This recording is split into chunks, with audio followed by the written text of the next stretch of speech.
I'm on a journey to get better, and I want to do it with you. And I'm not just focusing on physical health. I'm focusing on everything: emotional wellness, spirituality, finances, relationships, and so much more. Every week, it will be my personal goal to bring us, the world's leading healers, experts, and game changers, to share groundbreaking secrets and tips to getting better in all areas of life. Getting better isn't easy, but it's a whole lot easier when we can do it together. Welcome to Better Together with me, Maria Menounos.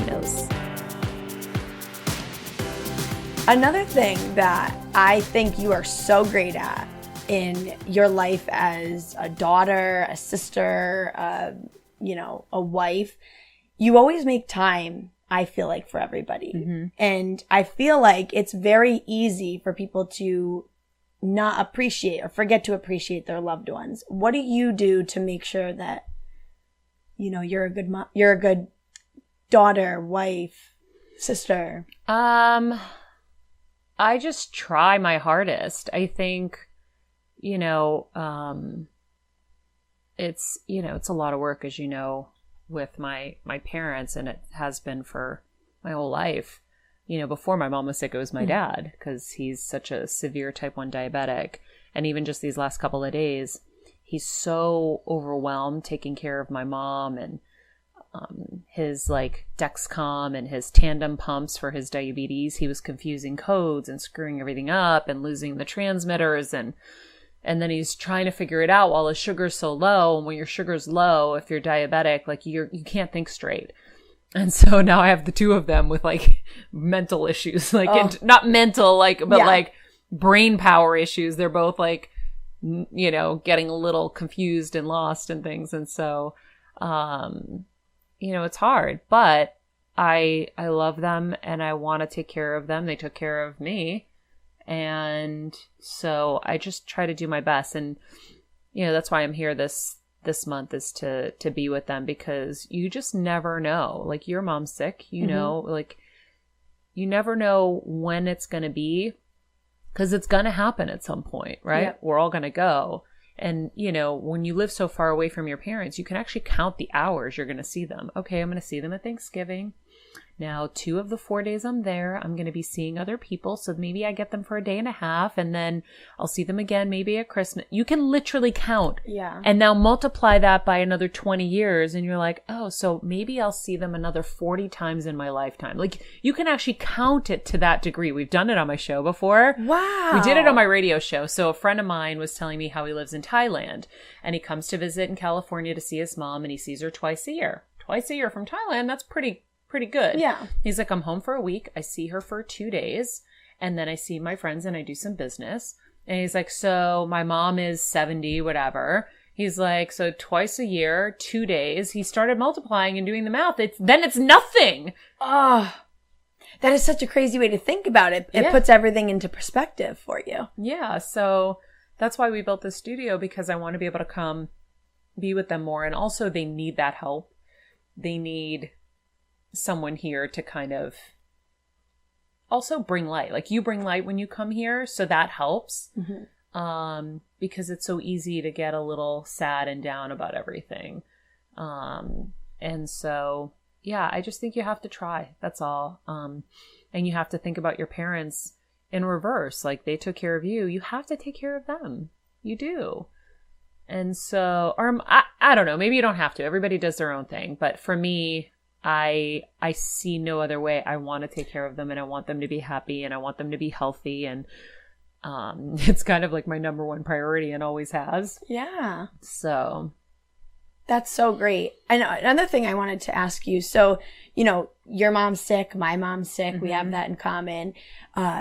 Obviously, a lot of people out there have loved ones that are sick. What advice would you give to somebody that's just starting to go through that journey with a loved one? There's a lot. I always say keep a journal, and every doctor's appointment, write everything down, because it's so easy to forget what they say, especially in your kind of traumatic experiences and moments.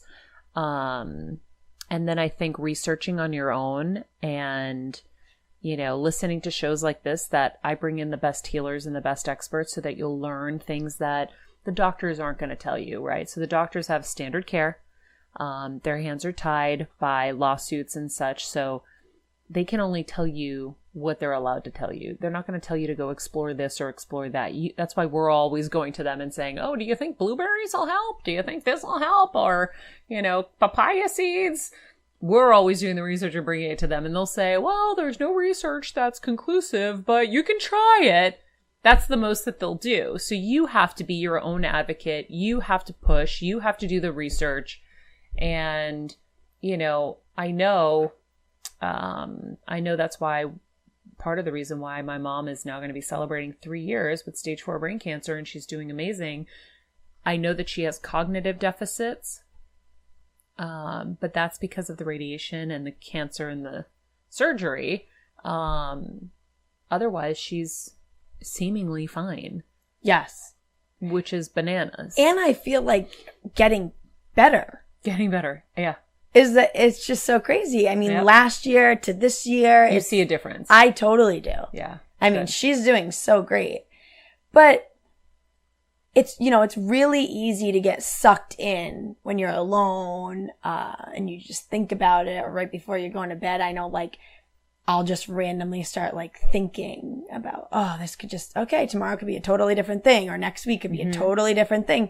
How do you stay out of that negative mindset? It's so easy. So it's what we talk about here on the show all the time, right? So if you listen to Esther Hicks and all of these people, and you're staying in gratitude and you're staying in the positive kind of mindset, right? The laws of attraction, you're going to keep getting the same thing. Mm-hmm. And so if you notice for the last 3 years, every time I'm talking about it, it's like, she's a miracle. She's doing amazing.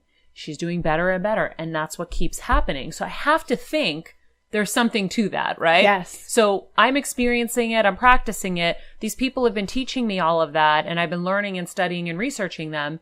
I've applied it and it's working. So rather than focusing on the what ifs, which I used to do with my dad, I used to be so terrified of losing him and his low blood sugar attacks and whatever. Now I just am always, every night I thank God, and I say the things that I'm grateful for, and I'm grateful for their health, and I ask for, an abundance of health to continue to flow into them. And I can only say that it's working. Yeah. So rather than focusing on what could be and what if, let's focus on what is and what we want. That's so great. I love that. I know one of the big things that's helping your mom is her diet is just incredible. Yeah. And you've been eating from the garden the past couple of days. How's that been? It's been amazing. Isn't it awesome? I'm like, okay, so what are we eating today? Oh, vegetables from the garden. Cool. And then I picked blueberries from our blueberry tree and ate blueberries. And tonight was the exception. We went to the pizza place and had some pizza and potato skins, and they were amazing. But, and fresh salad from the garden. So yeah, but my parents have been doing that their whole lives. So even when we were dirt poor and they were janitors, they made sure that they planted their own garden so they'd have fresh vegetables. And they knew that that was key for my dad's health and for our health.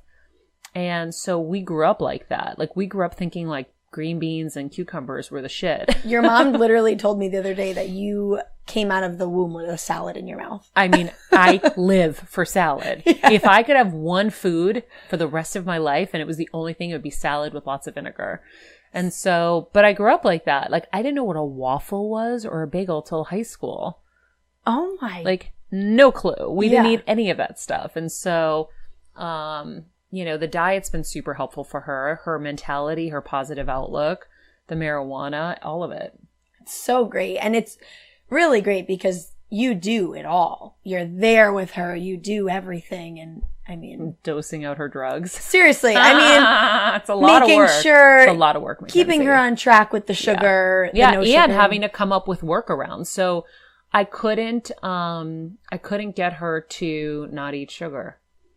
And that was really, she was starting to cheat and it was really, really hard. So I was like, oh my God, what am I going to do? What am I going to do? So I came up with a workaround. Now I know everybody can't do this, but you can do your version of this. I said, Mom, I will buy you a bag at Louis Vuitton if you stop eating sugar. And that means carbs, bread, pasta, and desserts, and no sweet drinks. I said, if you stop for 6 months, I will buy you a Louis Vuitton bag. Guys, I have no idea how, but it worked. And she really has stuck to it. Oh, yeah. She does. I know, because my brother and my dad would tattle for sure. Yeah. And she has. And so I can handle that, but maybe for someone else, it's a Michael Kors bag. Maybe for... There's always something to incentivize somebody to do the impossible, which for my mom, not eating sugar was an impossible thing. And so, and then I keep encouraging her. I'm like, Mom, I'm so proud of you, that you're doing this, because I know it's really, really hard.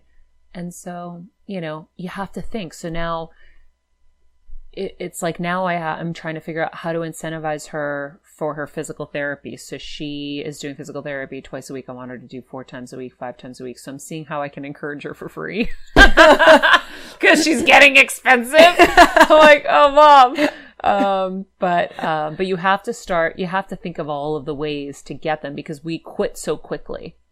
You know, all of our parents are going to be stubborn. And I have this conversation with people all the time. Once their parents get sick, it's like, he won't listen, she won't listen, they're so stubborn. I'm like, trust me, I know. My parents listen more to me because I've been in charge since I was little. So I have authority with them in a weird way that I've always had, so they're used to it. And so it helps, but they're still difficult sometimes. And so you have to come up with workarounds. And so you just can't give up because they didn't give up on you. And I think that's the tough part. It is. It really is. Well, you do a lot for them, but you also do a lot for yourself as far as your health. I mean, you're always talking about it. But what everybody needs to know is, how the heck do you stay like this? Oh my God. With all this work that you do. You're so funny. If you saw me right now in the light, I would think you would have a different opinion. I have the lights on you in the studio. But I have cellulite right now, and I don't know where this has come from. Like, I don't know where year, it is either. I swear to God, guys, I mean it. Like, if the light hits me outside, I'm like, whose legs are those? Like, it's just not a good situation. I also, like, for the last 2 years, I haven't really worked out after brain surgery because I didn't have my balance for the longest time.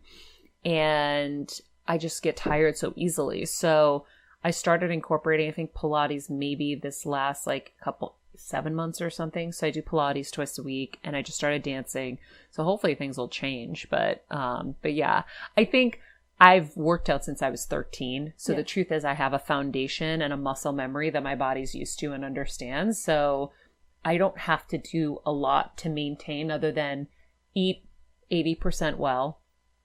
I kind of gone off the deep end last couple months, so maybe that's why. Oh, stop it. Maybe that's why things got real. But yeah, and I catch myself. So if I'm eating, not well, I'll stop and eat clean. And I just have a problem because I can get too thin really quickly. Oh yeah, what a problem. No, but it's true, because then you start looking drawn out and yucky. And so I'm kind of nervous, like with my dad's vegetable cooking. I'm like, maybe my body's gonna respond too well to this. Well, you live really close to a pizza shop, so. I know. And Canterbury cones. Yum. What is that? What? You've never gone? No. I'm taking you tonight. What is it? Oh my God, it's the best ice cream place here. Oh, I'm a sucker. It's like one of those little trailer spots, and they make the ice cream fresh. Oh my God. Yeah, I'll take you. How do I not know about this? Oh, I'm so excited. Me too. So speaking of you and your beauty, what is your skin regimen? My skin regimen. I can't even, because you guys don't understand. She looks like this on camera, but she looks like it in real life. It's like just glows all day. I don't understand it. Thanks. What do you do? What do you use? It's so funny. I feel like lately people have been saying that I look the same in person, and that's been shocking to them. A couple people have said that lately, and I had never heard that before. People ask me all the time about you. Does she really look like that? That's so Does funny. she really look that beautiful? I'm like, it's even 100 times more. Oh. Honestly, Dermalogica is what I use. Really? I've used it forever. I had some skin issues, maybe 12 years ago, something like that. I got off the pill for a little bit, and I started getting really bad acne. And my assistant at the time, Meredith, was like, Maria, just get Dermalogica. And so I got Dermalogica, and I've stuck with it, and I love it. So I use the cleanser and the active moist and the SPF 50 dynamic recovery, and I use pretty much everything from them. But then I also supplement with other things. So there's some Adore products that I've used, which can get really pricey, for like masks and serums and stuff. And I like a good hyaluronic acid. Oh, yep. There's one from Revive or Revive. Mm-hmm. That is the greatest product ever. Really? Oh my God, it's amazing. Your skin feels like silk after. It's so good. So I'll use that at night here and there. And that's like an exfoliant too, right? So you don't have to do an abrasive. Yeah, it's really good. But I love Dermalogica. I think they're moderately priced and they do a great job. And I love their like microfoliant scrub, and their masks are amazing. There's like a moisture one, and then there's one that like takes out your pore stuff. I forget the names of them right now. Okay. Yeah, but they're really good. And so I do keep up with my skin. I exfoliate, I hydrate, I do masks on the weekends when we're watching all our programming. I'll go back and forth to the bathroom. And it is. And I wash my face every single night. And every morning. No matter what, I will take my makeup off. Always. Okay. And you got to use the wipe and cleanser. And you only use your face towel once. Okay. Because bacteria builds up on them, and that's how you get zits. All right. That I didn't know. Yep. One and done. So you buy like a pack of 20 at like BJ's or Walmart or whatever. One and done. Throw them out. Okay. Well, throw them in the laundry. Yeah. Wow. So I know tons of my friends, you know, fresh out of college, in college, whatever, they all go to sleep with their makeup on because it's 2, 3 o'clock in the morning. Yeah. And I'm like, you guys, you can't do this. And what happens is you are taking advantage of the fact that you're young, but your pores are going to get bigger and bigger and bigger, and shit's going to get sunk in there, and it's going to just not be good. I think the only reason I had to, like, years ago started actually washing my face at night was because I have such sensitive eyelids. Mm-hmm. They would get like swollen and like itchy. So I had to do it, but it is so important. Yeah. It really is. And I was going to be so annoyed if you're going to sit here and be like, yeah, I'll just like sometimes go to sleep and I just wake up like this. Yeah. No, you got to take care of your skin. And the other thing is, thank God, Keven, from go, probably, let's say we're together 20 years, 14 years ago, like forbade me to sit in the sun. So I have my face and neck see no sun. Maybe my neck a little sometimes if my hat just doesn't adjust properly and I'm sleeping and the sun gets me. But my face has not seen sun in, most of my 20s, 30s, and now into my 40s. Okay, that's huge. It's sunscreen, it's hats, it's umbrellas, it's whatever it takes to protect my face. It will never see sun. Oh my God. Yeah.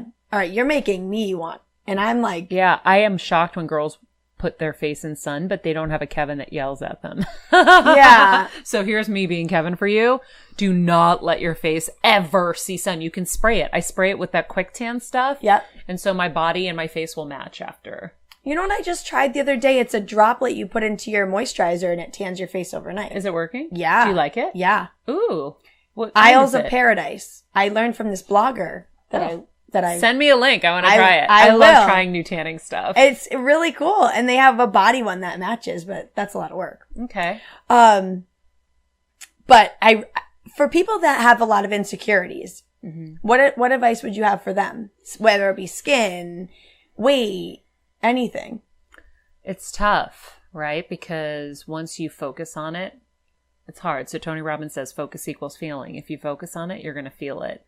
And so try not to focus on it and just know that everyone has stuff that they're insecure about or uneasy or unhappy about. And if we all spend our precious time focusing on that, like I have a friend who literally will complain about being fat constantly. And I'm like, you're spending your entire life, and she's not, by the way, but for her, an extra 5 pounds is fat. Mm-hmm. I'm like, I can't hear it anymore. So, okay, yeah, I have cellulite right now. I'm saying it so you don't think, oh my God, everything's perfect. Yeah. Because it's just not. Like, there are times when I'm like, I feel like I should like post a picture and share it with people so they see. Like, I did the cover of Women's Health 2 years ago, and it wasn't there. Because I have pictures that are not like photoshopped or anything like that. And in fact, I don't think they photoshopped anything on that, to be honest. But that was such a good cover. But my eyebrows are a mess on that cover. I hate it. Really? Yeah. Well, see, everybody has their thing. I hate when my eyebrows aren't combed because I have big eyebrows and a lot of like hair there, and they need their own stylist. So poor Dimitri, because he does both sometimes, like, you know, we're moving around or whatever and he doesn't notice it, then I end up on a cover with eyebrows that are just a mess. You know, you don't notice it, but I do. Oh, wait, that's so funny. I have to just tell you quickly this funny eyebrow thing that happened to me today. So my Anastasia brow pen ran out today. So I have brown eyeliner eyebrows on today. Hey, I FaceTime my mom before I came and I was like, oh my God, this is the worst day. I love it. My mom laughed. She was like, Maria, I don't have my Anastasia, so I use the pencil from Home Depot. I go, Mom! What are you doing? You have 10,000 pencils in there. But she doesn't know. She doesn't get it. Poor thing. Oh my God, I love her. What else is Mckenzie's inquiring mind wanting to know? So much. I could go on all day. I could sit here all day. What other career stuff? I feel like we told people we're going to give them career stuff. Did we give them enough career stuff? Career. Oh, let's go back to the I'm career. Curious. I feel like we just flowed so well into topic and topic. Yeah, we did. But yeah, I mean, career. I'm an aspiring host, obviously. I mean, I look up to you greatly. What are some things I should be doing in my free time? Well, you're doing some of those by hosting at AfterBuzz. And I think picking the areas you feel you're least strong in, right? So a friend of mine texted me the other day and said, oh my God, I'm getting this big audition at ESPN. And I said, go down to AfterBuzz and start practicing teleprompter. And he's like, oh, I know how to do teleprompter. I go, I don't care. Go down and practice, because you need to like really be fluid and amazing. And then he says, I haven't done it in like 10 years. I probably should. I'm like, oh yes, why are you fighting me on this? Practice makes perfect. You want to be ready for the opportunity when it comes. And so if you haven't tried teleprompter, you need to start learning how to do teleprompter. And they have apps now where you can do it. So you could set it up with your camera, have the teleprompter just below, and practice reading. And then you watch your facial movements and you see the expressions you're making or lack of expression, and see, how could I do this better? And then watch people on TV that you think are really good and study, oh, well, they look like they're throwing some personality into it. Maybe I throw some personality into it. I work with hosts on their voiceovers all the time because they're either racing or they're not giving it any oomph or any personality. And you know, it's so important because your job as a host is to engage someone and entertain them along the way. So if you're boring or you seem like you're reading, you're not going to do either of those. So I think practicing the skills, and, you know, today, you know, the game has changed so much. It's very splintered. It's not like you can go after those big jobs anymore, right? So it's like no one's really watching TV anymore. So it's digital, but the digitals are all very splintered as well. So you have a lot more opportunity, but it's a different kind of beast. And so you have to know how to do everything. You have to know how to shoot and edit and, you know, produce and write and all of that. So for me, for you, it should be working on all of those things and seeing who you can work for that can help you acquire those skills. Like Stephanie, who's working with me, Stephanie Sabra, who you all know from the show every week. She came in.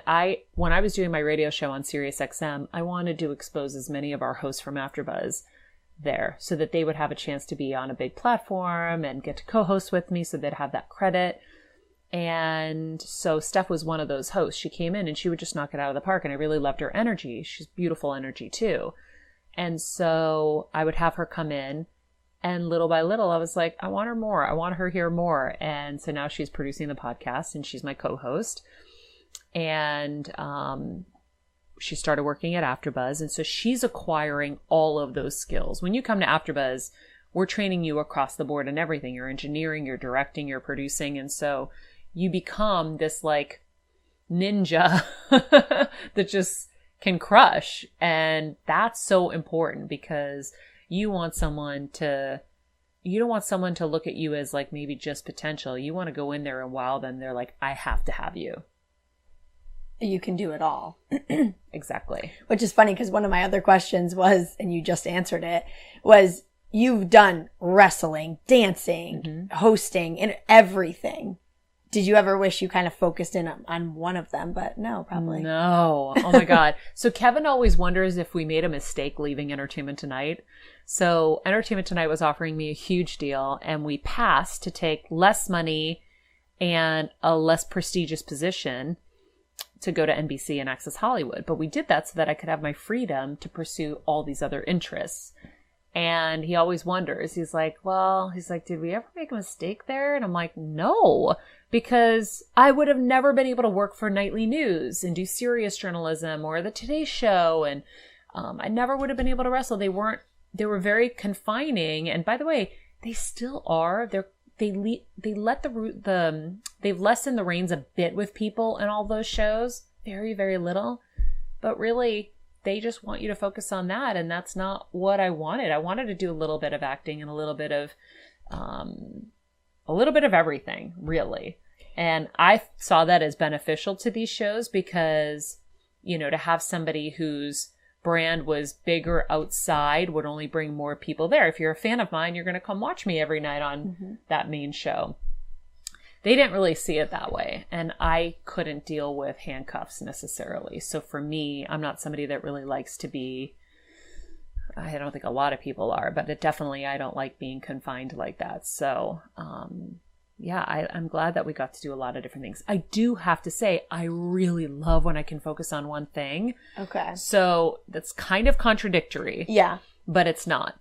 So I love the idea that right now I can just focus on working on my documentary and AfterBuzz. So it's like, I'm not all over the place. I don't like being so overwhelmed and overscheduled, and I think that that's really, really hard. So when I got to act on any of these shows like One Tree Hill or The Fantastic Four, it was so fun because I just focused on that one thing when I did that because I knew acting wasn't my strongest suit. I could host in my sleep because I do that all the time. This wasn't in practice. So I hope I clarified why definitely I'm not being contradictory there. 100%. Yeah. As far as hosting, you were talking about what do you focus on when you're hosting?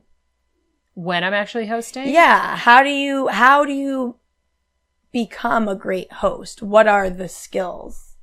Well, I think you have to know your audience and know what your place is, right? So when I worked for Nightly News as a reporter, I knew the goal was for them not to see me, but to see the story. Okay. So I made sure I had my hair back in a ponytail, no makeup, black outfit. I didn't want them paying attention to me. It wasn't about my glam or anything. But then when I'm on Access Hollywood, it was about my glam and the dress and the outfit because I know you're watching and your mom's watching. And you guys were watching for the fashion and then the fun entertainment news. Yes. Right? So I know that. So you have to know what you're doing and where. Like New Year's Eve when I host with Steve Harvey, I know that's a party night and it's my moment to have fun with the audience and bring energy and excitement and moments. So I'm there to create moments. On Live with Kelly, it's the same thing. It's like, it's morning. Let's have fun. Let's joke. Let's create some fun moments. Let's talk to people about, their movies coming up or whatever. So you have to know what you're supposed to bring to the table in each one of these things and then do that. Okay. Oh, it's so hard because there's so many different. Yeah. And news would be just a completely different thing. It would just be, like you said, no makeup, like the news is taking over. And nobody told me that. That's why I think I was able to be successful, is that I had good instincts for this stuff. And so it makes a difference. Wow. It's so interesting. I mean, for somebody trying to come up in the industry and it's so great to hear those tidbits of advice because, you don't know really where to start to think, you know, to where to start. Where do I think? Where do I start to think? Yeah. Another thing that I wanted to talk to you about was money. Do you have advice on managing money? Nobody gets advice on that. Nobody really teaches you. I know. Well, that's why I love this podcast, because I like to do that for everybody. And that's why if you have in-depth questions about how to save money, how to tackle your mortgage in a better way, you should go back and listen to the episodes with AJ Gupta. I think that between my dad always teaching me to save money and my godfather as well, every time I'd see him when I'd visit back home, he'd be like, just want to remind you, that green stuff, it doesn't come with instructions. And he would always say, you got to buy a building, you got to invest in real estate, because he had invested in real estate. And once you buy one, you can roll into the next and the next and the next. And so I was telling my dad the other day on the plane, I was like, you know, I'm really grateful for you guys, because I think if I do the math properly, I've saved at least 30% of everything I've made. Wow. Which is a lot. And Whoopi Goldberg had told me a long time ago, she's like, if you save 10% of everything you make a year, she's like, you'll be fine. So I think I did about 30%. Even better. Yeah. So saving is really important, and it's all relative, right? We all have it. The problem is that we don't focus on it. So where focus goes, as Tony says, energy flows. And I focused on the fact that I wanted to save my money so that I would be safe. And you can be saving yourself, Mckenzie. You work hard. Just put a 10% tax on your weekly check. Everything you make, give yourself a 10% tax. Because if the government came in right now, said we need 10%, you'd have to pay it. You'd have no choice. Yeah. And you would do it. So why not do it for yourself? And invest it into a Vanguard account. And if you listen to the AJ episode, there's a link in there in the summary. I signed up for, I set my friend Dimitri up with one, because he'll never save money unless I actually do it with him. So I set up an account for my friend Dimitri where an automated amount of money comes out a month that he knows he can live without, and it gets invested into this Vanguard account. And because of the power of compounding, it's going to continue to grow and grow in a much bigger way than a regular savings account, because savings accounts have no interest rates. And so you should be doing that as well. And then when you guys buy your house, you'll use some of the nifty tricks that we talked about on the show in terms of paying your mortgage in 2 payments a month rather than in one, to shave off the extra interest there and pay off your house a lot earlier. But I say just impose a 10% tax on yourself, because here's the thing, you're going to spend it on stupid stuff. You're going to spend it at Starbucks. You're going to spend it at Dunkin' Donuts. You're going to spend it at, on things you just don't necessarily need. And in the moment, it'll give you a little high to make a purchase. Yep. But in the end, you're going to become a slave to working so that you can continue to pay for everything. The goal is, while you're healthy and young and working, to be saving for that rainy day, to be saving to buy that house so that you now own something that's going to continue to appreciate in value, to save for your retirement so that you can kick back someday and say, all right, I'm tired. I've done it. And that's so important. And people just don't listen enough to that. Saving your money is so, so important. Yeah. I totally agree. I feel like I just learned it on my own. So tell me, you're a saver? Yeah. And what do? You just put it in a savings account? No. I What do you just do? keep it in my checking. I'm just really good at, I like to watch it build. Okay. I don't know. I should put it somewhere else to grow. No, you're going to. Because that's not yielding you any interest. So imagine if you have $1,000, right, in your bank account. So we'll use 10%. So that's $100. If it's 80, if it's 8% interest, you'd get $80. So if you had it in a Vanguard account, you're going to be making $80 without doing anything. Yeah. And then that's going to add up and then multiply and then multiply. So you need to invest in a Vanguard account. It's safe and it's the best one to do. And pointless not to. Like Totally. you said, it just You're not making any money. No. You should be making money off of your money. You want to be making money when you're sleeping. Yes. I'm making money when I'm sleeping off my investments. I love that. And off my real estate. So my real estate's appreciating. And if I want to sell anything at any point, I'm able to grab that money. Yeah. I mean, it really makes sense. I don't know. I always in my head kind of, you know, when you kind of just put something to the back burner. Yeah. Well, also, if someone isn't there pushing you, my dad always was yelling at me to save money. And my parents are the worst. And so that's hard. So you're a unicorn, as we know in a lot of ways, but so it's even harder when you don't have someone kicking your butt. I know my dad would literally have killed me if I didn't save my money. And so I had that always in the back of my head. You don't want to be embarrassed. You don't want to be embarrassed. Save, save, save, save, save. And so, it's really, really important. It really is. I know another important thing that you always say, I hear you say it all the time. Life is happening for me, not to me. Yeah. And I know we kind of touched upon this a little bit, but in the hardest of times, you always go back to this motto. Mm-hmm. And what is the motivation? How do you really get yourself out of that? So I learned that at Tony Robbins seminars, and it was one of the most important tools I learned. And, you know, it takes a minute for you to apply lessons, right? But I really was hell bent on taking the tools I learned there and applying them into my life. And so whether it was with my brain tumor or my mom's, I always apply it. And because I get to see the gifts in everything rather than just focusing on the bad parts, right? Because there are a lot of bad parts with my mom, obviously. It was like the most tragic day of my life, finding out she has stage 4 brain cancer and then having to have surgery and then her not being right and, you know, all of the stuff that's happened. It can be really, really painful. Now, if I focused on that, where would we be? Mm-hmm. And where would I be? Instead, I focus on the gifts of it all. And I know that it is happening for us, not to us. Like even now, my mom was like, you know, Maria, I get frustrated because I get confused and I don't know what I'm doing sometimes. And I'm like, Mom, it's okay. I'm like, God doesn't want you to worry about doing anything anymore. She was like, yeah, you're right. I go, didn't you work hard enough in life? Didn't you worry enough? Didn't you stress enough about taking care of everybody around you? And she goes, yes. And I go, okay, he's giving you a major vacation. You never have to do anything again. And she goes, yeah, you're right, Maria. Oh, I love it. So I think that no matter what's happening, you lose your job. If you just stop and say, like, you're going to take the kick to the gut. Okay, that sucked. How is life happening for me, not to me?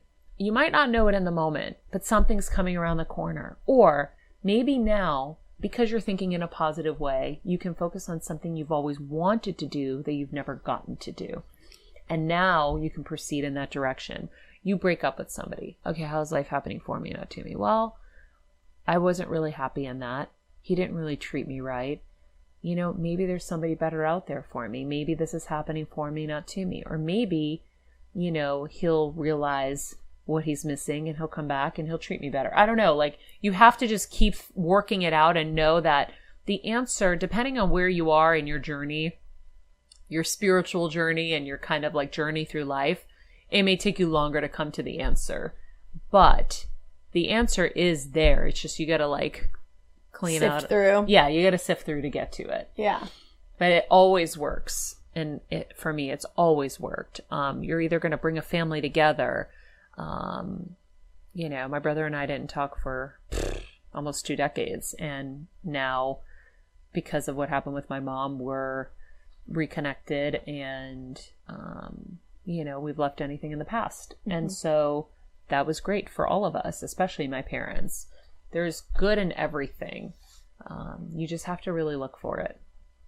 I love that. Yeah. And be patient and know that you might not know right away, like when you lose your job, because what happens is you lose your job and all you're thinking of is all the negative. I'm not going to be able to pay my bills. How am I going to survive? I can't believe they did this to me. I hate them. Why would they? I was so good. All those feelings are going to come up. If you live in that, you're going to continue to get more of that. Got to remember, laws of attraction are real in life. So in everything, you have to turn that beat around and say, okay, life is happening for me, not to me. I have other things. I'm going to make a list of all the things that make me happy. I'm going to make a list of all the things I always wanted to do career-wise that I never did, and see if I can put my energies into some of this other stuff. So if you can start making lemonade and being positive. We are. Or at least as Trevor Moawad taught us on a prior episode. If you haven't listened to Trevor's episode, you're going to love it. And it was amazing. He's like, trying to get people to be positive is so hard. Right? Like for me and you, not so hard. But for some people it is. Like Keven. He's not like the kind of person that it's like, just be positive. But he's like, if I can get you to neutral. Yeah. That's where the changes can really happen. So if being positive isn't your thing, listen to Trevor and he'll help you get to neutral, which will give you the same results. Nice. I love it. Is there anything in your career that you feel like you haven't, that you do want to touch upon? Like you just said, write down a list of things that you haven't done yet. Is there anything on your list? Yeah, I've always really wanted to direct. Really? Yeah. Oh, you'd be so good at that. I really, really, really enjoy it. And Kevin's the one who exposed me to it. I would never know otherwise. So whenever he's made a movie, I've been right there and I've, helped or experienced it or seen it. And so I really, really love framing shots and I see things in shots. So I think that's really fun.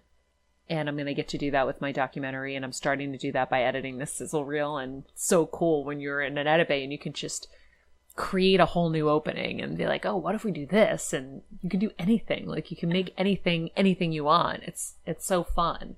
So I think being more creative is something that was always missing, that I'm excited to do more of. Nice. That's so awesome. Mm-hmm. Well, thank you so much. Thank you. For letting me just pick your brain there. Thanks. And get all the information I could out of you. Of course. Of course. Thanks for a great interview. Happy Monday, everybody. Welcome back to Better Together. Our quote of the day: try not to become a person of success, but rather try to become a person of value. Ooh, I like that. Albert Einstein. Welcome back. Back in the saddle here with Mckenzie Fain as my co-host. This is part 2 of our interview that we started last week. That encompasses all things: career, life, success, family. Did I miss anything? Relationships. Everything Mckenzie's burning mind wanted to know, she asked me, and so we're sharing with you today from our East Coast studio right here in Connecticut, while I'm back here with my family having a blast, resting, recharging, spending quality time with my mom and dad and my extended family, which is cool. So I just want to say thank you again for joining us, and let's get to it. Alrighty. All right. All right, guys. Thanks again for listening to Better Together with Maria Menounos. And if you love the show, share it with your friends on Twitter, on Instagram. Share your favorite episode. Comment, subscribe, the whole scam. Thank you so much for tuning in every Monday with us and getting better with us. If you want to follow us, you can follow us at Maria Menounos, at Mckenzie Fain, at Steph Sabra, at Stephen Lemieux Photo. And remember, be nice people, make good choices, and be present.